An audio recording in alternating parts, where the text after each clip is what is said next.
Shalom, Gabe Greenberg here, Rabbi of Congregation Beth Israel in New Orleans, coming to you as usual from the banks of the Mississippi River.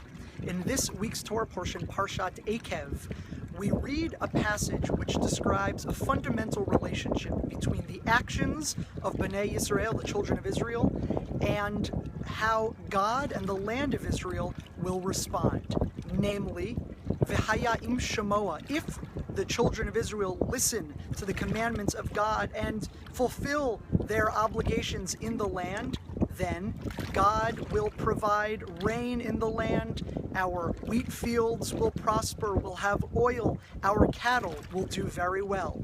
But on the other side, if we fail to listen to the commandments and fail to enact them, then God will withhold rain in the land, and ultimately we will be kicked out of the land. We will perish on that land. It will fail to provide for our needs.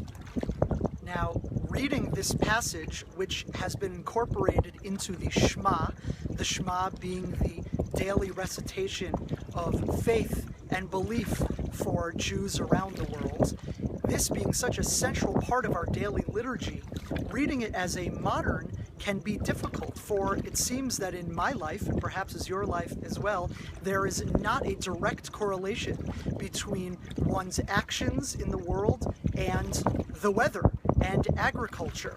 It seems to be that these two things are divorced, at least in our perception of reality in this plane of existence. Because of this perceived dissonance, many modern Jews and Jewish movements have excluded the Shema, the second paragraph of the Shema, from the daily recitation of the Shema. So various Reconstructionist Sidurim have provided alternative readings, and some Reform Sidurim have dropped this paragraph entirely. As traditionally observant Jews, we of course keep the second paragraph in the Shema, but I do feel that it is important to come up with some new approaches to V'haya im shamoa that keep it feeling resonant and accurate to our lived reality. And one way of doing so is to think about this paragraph in terms and with the lens of the environmental problems that our planet is facing, particularly that of climate change. You know, when you look at the Shema in that light, what it's really saying is our actions on this planet, in the land of Israel and everywhere, do correlate to how the earth responds. And when we act in ways that are not in line with the natural processes of this living organism of a planet, we will suffer the consequences. One contemporary author who I think wrote very beautifully, insightfully, and poetically on these topics was Rachel Carson, the author of The Silent Spring, which was a groundbreaking environmental work from the mid-20th century. And I'd like to quote just one passage of hers, which I think speaks to this same notion that the second paragraph of the Shema does. It is a curious situation that the sea, from which life first arose, should now be threatened by the activities of one form of that life.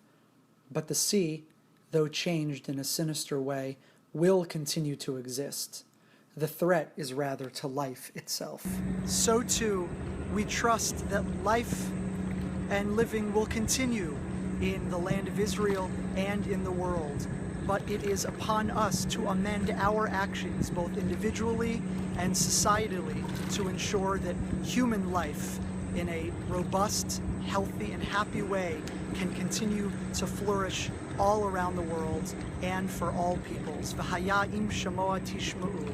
I wish you a Shabbat Shalom from the banks of the Mississippi.